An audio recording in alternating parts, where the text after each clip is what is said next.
안녕하세요. 오늘은 YG1이라는 회사를 정리 분석해보는 시간을 갖도록 하겠습니다. 글로벌 5위의 절삭공구 제조업체입니다. 순서는 기업 개요 및 생산품, 그리고 재무제표, 밸류에이션, 기업 설명의 후기, 이것도 좀 소개를 드리고, 그리고 상속 및 가업 승계에 관한 이야기 좀 하고요. 차트 검토 및 주가 예측을 한번 해보도록 하겠습니다. 이 회사는 사실 제가 조사를 했는데 정리를 안 하려고 하다가 그냥 조사한 김에 한번 정리를 해봤습니다.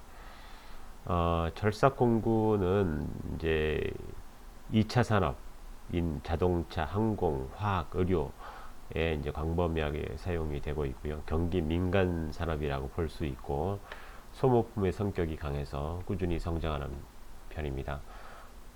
와이즈원은 세계 5위의 엔드밀 제조업체라고 할 수가 있습니다. 주요 생산 제품을 보면 밀링, 드릴링, 스레딩, 터닝 등이 있는데, 밀링은 엔드밀이라고 이제 주로 얘기하는데 커터로 공작물을 깎는 공구가 되겠습니다. 드릴링 공구는 드릴로 구멍을 뚫는 공구가 되겠고, 스레딩 공구는 구멍에 나사를 깎는 공구가 되겠습니다. 터닝은 이제 공작물을 회전시켜 원통형, 원뿔형으로 절삭하는 공구가 되겠습니다. 이런 거는 이제 솔리드 타입이고, 인설트 타입은 이제 이렇게 삽입을 하는 건데, 이 인설트 타입은 이제 항공기 바디와 같은 탄소강 부문에 쓰이고, 주문 제작이고 더 비싸고 재고 위험이 없는 특징이 있다고 합니다. 이런 게 인설트 타입인데, 이렇게 보시면 끝에 이렇게 인설트 하게 되어 있습니다. 이거는 인덱서블이라고도 얘기합니다. 이렇게 끝에 삽입을 하고요. 인덱서블이라고 얘기하는 이유는 이게 사이즈별로 이제 색인을 만들 수 있기 때문에 인덱서블이라고 얘기합니다. 국내 시장은 솔리드 타입은 한국 OSG, 일본계 회사와 경쟁을 하고 있고, 인덱서블 타입은 대구텍, 한국야금 이런 회사와 경쟁을 하고 있습니다. 생산 능력을 잠시 살펴보면, 이거는 이제 금년 상반기 보고서인데요. 엔드밀, 드릴, 탭, 인설트 뭐 이렇게 돼 있는데, 여기에 2,600만 팩, 5,300만 팩 이렇게 돼 있고, 인설트 타입도 3,300만 팩 이렇게 돼 있습니다. 그런데 가동률도 보면 가동률이 썩 좋진 않네요. 이게 중국하고 한국 합친 건데 평균 한 50에서 60% 정도 되고, 인설트 타입은 22%로 좀 약간 안 좋은 상태입니다. 주주 구성을 보면 이제 최대 주주가 37%의 지분을 가지고 있고, 국민공단, KB, 스카 이렇게 등이 주식을 가지고 있습니다. 내수와 수출 비중을 보면 수출을 더 많이 하는 걸로 되어 있고, 한 거의 80% 정도, 분기별로 다르지만 80% 정도 되어 있고, 내수는 20% 정도 선인 것 같습니다. 국가별 매출 비중을 보면 한국이 21%, 그다음에 미국이 21% 이렇게 돼 있고, 프랑스, 중국, 인도, 기타 이렇게 돼 있네요. 재무제표 좀 살펴보겠습니다. 일단 매출이 중요하겠죠. 2016년부터 17, 18, 19 매출을 보면 3,347억, 3,860억, 3,900억, 4,400억 해서 매출은 꾸준히 느는 모습을 보여주고 있습니다. 영업이익도 400억, 590억, 450억, 360억. 뭐 영업이익도 괜찮은데 2017년을 피크로 해서 이제 점점 약간 주는 듯한 모습을 보이고 있고, 순이익도 비슷한 흐름이 되겠습니다. 그래서 영업이익률을 보면 영업이익률도 역시 17년이 이제 15% 정도로 괜찮은데, 18년, 19년은 이제 11%, 8% 이렇게 떨어지는 모습을 보여주고 있네요. 그래서 이건 그래프로 나타난 건데, 매출은 괜찮지만 이익률이 떨어지고 있다. 그리고 영업이익 총액도 이제 17년을 꼭지로 해서 이렇게 떨어지는 모습을 보여주고 있습니다. 분기별 매출과 이익을 봐도 뭐 매출은 그냥 그만한데 이익은 보면 100억대에서 분기이익이 80억, 70억 이렇게 떨어지는 모습을 보이고 있고 이익률도 10%대에서 6%대까지 떨어진 최근에 6%대까지 떨어진 이런 모습입니다. ROE는 뭐 과거에 17년에 12%까지 찍었는데 5%대 수준이고 부채 비율이 140%대여서 였었는데 지금은 161%까지 올라갔습니다. 부채가 많이 늘었고 당좌 비율도 좀 떨어지는 이런 모습입니다. 현금 흐름을 보겠습니다. 현금 흐름은 영업활동 현금 흐름은 이제 500억대 수준으로 괜찮은데 18년에 300억대로 떨어졌고 19년에도 320억 정도 예상을 하고 있습니다. 투자활동 흐름도 투자를 600억, 700억, 800억씩 계속 이렇게 투자를 하고 있는 금년까지도 790억 정도 예상을 하고 있네요. 재무활동을 통해서 돈을 빌리고 있고 자본 지출을 계속 하고 있다 이렇게 보면 되겠습니다. 그래서 이자 발생 부채는 늘고 있고 잉여 현금 흐름은 마이너스를 기록하고 있습니다. 그래서 현금 흐름표를 요거는 이제 금년 반기 사업 보고서에 나온 건데 상반기는 영업활동 현금 흐름이 이제 230억 마이너스였습니다. 그 다음에 투자활동 현금 흐름도 200억 정도 마이너스였는데 그 이유를 보면 제일 큰 게 유형 자산에 취득해서 290억, 무형자산도 뭐 9억 정도, 그래서 한 300억 이상의 자산을 취득하면서 투자를 하고 있는 이런 상태가 되겠습니다. 재무활동 현금 흐름도 보면 520억을 차입을 했는데 단기 차입금이 850억, 장기 차입금이 540억, 사채 발행이 149억 이렇게 해서 차입금이 좀 많은 게 눈에 띄고요. 일부는 갚고 있고 일부는 차입금을 갖고 있고 이렇게 롤오버 시키는 그런 모습입니다. 그래서 보면 부채는 지금 하여간 증가되고 있는 모습입니다. 2010년 146%에서 지금 2019년 반기까지 161%로 증가되고 있고 이자 발생 부채도 보면 3천억 수준에서 지금은 4,680억까지 증가되고 있고 FCF도 계속 마이너스를 그리고 있습니다. 그래서 전반적으로 회사가 좀 부진한 것 같은데 이것이 왜 그런지 한번 좀 고민을 해봐야 될 것 같습니다. 배당 수익률은 뭐 비슷하게 유지가 되는 것 같고요. PER 차트를 보면 요거는 이제 요 연두색이 11.6 요게 17이니까 한 뭐 15선에서 지금 현재 위치하고 있다고 보면 되고 PBR은 빨간 게 0.6 연두색이 0.9라서 0.8 근처에서 있다 이렇게 보면 되겠습니다. 대신증권 컨센서스인데 이거는 이제 현재 주가 7,660원 기준입니다. 그래서 2019년 기준으로 해서 PER은 한 14.6, PBR은 0.7 정도 이렇게. 이게 주가가 좀 올랐으니까 좀 뭐 0.8 이렇게 되겠죠. 기업 설명회가 있었는데 요거 대신증권 이동원 님께서 이제 자료를 쓰셨는데 요거를 조금 제가 자료를 보았습니다. 절삭공구 업종은 이게 통상 제조업 실적의 6개월에 선행한다. 이런 측면이 좀 관심 있게 이제 보게 되는 그런 면이고요. 실적의 그런 포인트들 한번 살펴보도록 하겠습니다.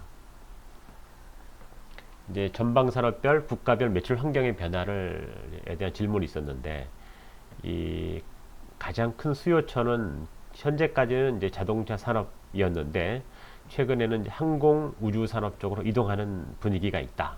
이것은 이유는 전기차 등장으로 해서 내연기관의 감소가 원인이며 그리고 대신 이제 항공 우주, 방산, IT, 의료기기 쪽으로 수요가 늘어나는 상황이다.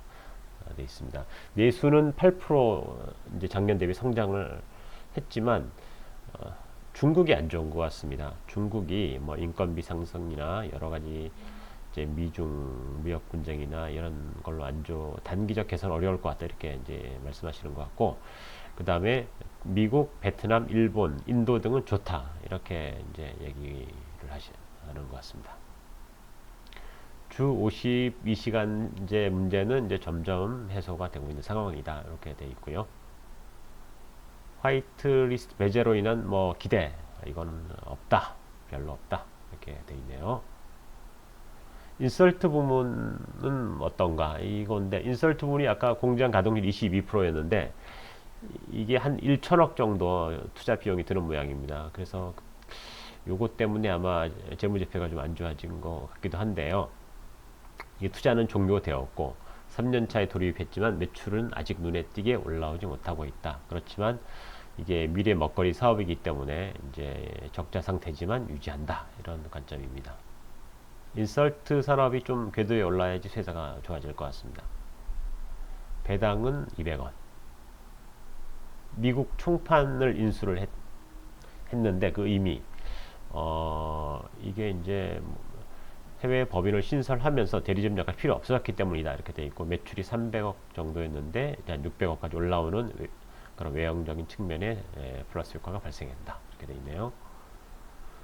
전방 산업이 좋지 않은데 ASP 인하 요청은 없는가 이런 건데 오히려 해외는 2% 3% 인상했다고 되어 있습니다. 국내는 평가를 유지하고 있다.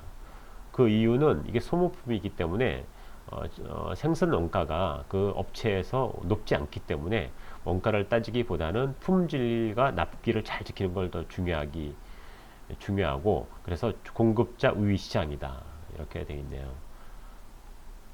그래서 동사는 인설트 부문하고 인건비 상승 등으로 영업이익률이 낮아진 상태지만 상위 랭커들은 15에서 20%까지 나오고 있다. 그래서 우리 YG원도 잘 이렇게 하면 뭐 15%까지 올라는 갈 것 같습니다. 그렇지만 과연 어떨지 좀 지켜봐야 되겠죠. 상속의 이슈가 있다는 생각을 했습니다. 제가 자료를 조사하면서 이 송옥은 대표이사는 1952년생인데 60대 후반이 되시죠. 그런데 2012년 11월 달 이투데이 이제 신문에 보면 상속 및 가업 승계에 대해서 특별한 프로그램을 마련하지 못했다. 그렇지만 법에서 정한 원칙에 따라 이루어질 것 이렇게 말씀하셨고 큰아들과 작은 아들이 이제 카이스트를 졸업하고 회사에 들어서 일을 하고 있는 것 같습니다. 또 뉴스를 검색하다 보니까 BW 행사 뭐 해가지고 본물 해서 YG원 이름이 나와서 제가 또 사업 보고서를 좀 보니까 2015년 3월 뭐 이렇게 4월 2016년 해서 이제 3자 배정 유상증자를 많이 해서 주식수가 늘어난 걸 볼 수가 있고 2017년에도 유상증자 그 3자 배정으로 해서 주식수가 늘어났고 전환권 행사가 된 이런 모습이었습니다. 이렇게 이제 해서 현재는 추가적인 그런 BW 이런 건 없지만 이건 대충 마무리된 듯한 보이지만 이게 그 주식 그 지분율을 보면 이 송시안 부사장이 이제 큰아들이시고 그런데 5.1%의 지분을 가지고 계시고 송지한 씨는 둘째 아들이신데 1.97%. 그래서 제가 보기에는 어떤 가업을 물려받기에는 많이 부족하지 않나 그런 생각을 해봤습니다.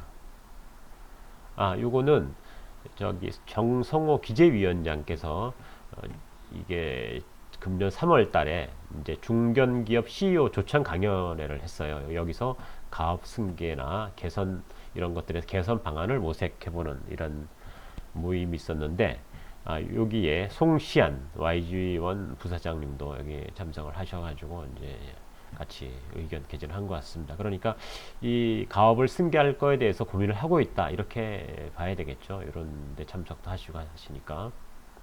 그래서 제가 사업 보고서에 나온 송시안 그 총괄 부사장님의 이제 이력을 좀 봤는데 WH 대표이사, 슈퍼툴 이사, 휴텍 이사 이렇게 돼 있고 송지한님은 이제 해외 그 영업 본부장이신데 제넨텍 대표이사, WH 이사, 슈퍼툴 이사, 신세기 산업이사, 휴텍.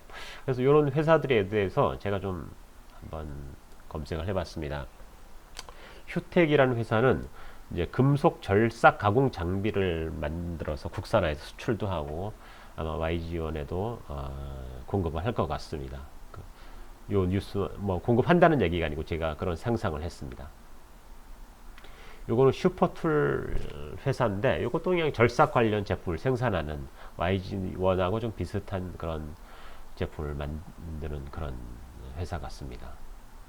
더블 H는 카바이드라고 절삭 공구의 원조료가 되는데 요거를 이제 만드는 회사가 되겠고요. 제넨텍은 역시 절삭 공구, 자동차 베어링 등을 생산하고 있습니다. 신세기 산업도 이제 밀링 척이나 유압 척 등을 생산하는 그런 회사입니다. 그래서 이 상속의 문제는 어떤 좀 큰 문제가 될 수가 있는데 이 과도한 상속세로 한국에서는 이 창업자 2세가 사업을 이제 포기하는 경우도 꽤 많이 있고 그래서 상속세가 없을 경우 어떤 시기든지 이익률에 영향을 미칠 가능성이 있을 수 있다고 이제 생각을 해봤습니다. 그래서 예측할 수 없는 또 BW, 뭐 삼자 배정이나 이런 것들이 생길 수도 있고 주가도 너무 주가가 오르면 상속하기 힘들지 않겠습니까? 그래서 주가도 탄력을 받으려면 좀 시간이 흐르고 이런 문제들이 어느 정도 해결돼야 좀 되지 않을까 이런 생각을 해봤습니다. 차트 분석을 한번 해보겠습니다. 요거는 이제 월간 차트입니다. 월간 차트는 보면 2011년부터 이제 쭉 나와 있는데 한 2,500원대 주가가 이제 18,000원대까지 올라간 것 같고 그 다음에 쭉 2018년까지 박스권을 이루다가 2018년에 2만원을 돌파하고 지금은 이제 8,000원 조금 넘는 가격에 머물고 있습니다. 요거는 주간 차트인데 이렇게 줄줄이 작년 3월부터 줄줄이 이제 밑으로 기는 모습입니다. 요거는 일간 차트인데 뭐 이렇게 올라가는 거는 별로 탄력이 없고 내려가는 거는 힘있게 내려오는데 그런 모습이죠. 그래서 월간 차트를 가지고 조금 분석을 해보겠습니다. 일단 선을 그어 봤는데 여기 박스권, 큰 박스권에 있는 여기 이제 바닥을 형성했던 라인을 하나 그어봤어요. 여기 한 만원대 정도 되겠네요. 그리고 고점을 형성했던 라인은 한 2만원대를 났고 여기 중간 지점에 중간 박스권 고점을 이루기도 했는데 15,000원. 그래서 만원대 라인, 15,000원대 라인, 2만원대. 그리고 여기에 이제 2011년 초기에 한 5,000원대 라인 이렇게 네 가지 라인을 그어봤습니다. 요거 가지고 한번 주가를 생각해 보겠습니다. 그래서 만원하고 15,000원 요 사이는 10년간 9년간이나 지속된 굉장히 그 매물대가 큰 박스권이라고 볼 수가 있습니다. 이런 이렇게 오래 지속된 박스는 힘이 굉장히 강하죠. 그래서 이제 2011년에 이 매물대를 돌파했지만 이제 다시 내려왔고 18년에도 한번 이렇게 돌파 시도를 했지만 다시 내려왔습니다. 그런데 현재는 이 박스권을 밑으로 내려왔습니다. 과거 반대로. 그리고 새로운 위치에 있는데 과연 이 위치에서 다시 큰 박스권으로 들어갈 수 있을지 아니면 이 박스권에서 또 새로운 박스를 형성하면서 머물지 그거는 퀘스천인데 저는 이 두 가지 가능성을 다 생각을 하고 있습니다. 여기 만원대 아래에서 하나의 박스를 형성하면서 좀 장기간 몇 년이고 머물 가능성도 있다고 생각하고 아니면 기업 이익률이 올라간다면 다시 만원대로 이제 올라가서 뭐 이렇게 15,000원대 바라볼 수가 있겠지만 지금 여러 상황을 봤을 때 반반이라고 봅니다. 만원대에서 머물 가능성도 있고 만원대를 다시 위로 올라갈 가능성도 있다. 그래서 제가 주가 예측을 해봤습니다.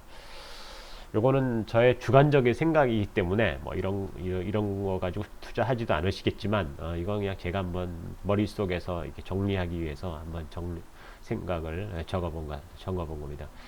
일단 영업이익률이 한 5% 정도 되고 2세 승계 불확실성이 계속 있는 상태에서는 이 하단 박스권 7,000원에서 한 만원 정도에 머물 가능성이 많다고 생각합니다. 이럴 때 시총이 한 2,000억에서 3,000억 되는데 이런 경우는 7,000원의 접근 시 매수 관점에서 접근하고 만원 접근 시에는 매도 관점에서 접근을 좀 해야 되지 않을까 생각합니다. 그렇지만 회사의 이익률이 좋아져서 이제 영업이익률이 10%대 되고 여전히 이세 승계에 대한 불확실성이 존재할 때는 중단의 박스권 만원에서 15,000원을 맴돌 가능성이 많다. 요건 시총 3,000억에서 4,500억 되겠죠. 그래서 이런 경우는 만원 아래서는 매수의 관점, 15,000원 접근 시에는 매도 관점으로 대응을 하는 것이 좋겠다. 이런 생각을 해봤고, 그 다음에 영업이익률이 15%대다. 그러면 이제 거의 메이저 업체하고 비슷하게 되는 거죠. 그리고 이세의 승계 문제가 해결이 됐다. 라면 상단 박스권 15,000원에서 2만원대도 충분히 접근이 가능하고 박스권에서 더 위로 돌파도 가능하다 이렇게 부르죠. 그렇지만 이런 경우라 하더라도 한 2만원 정도 접근할 때는 매도의 관점에서 접근하는 것이 좋지 않을까 이렇게 제가 한번 정리를 해봤습니다. 감사합니다. 수고하셨습니다.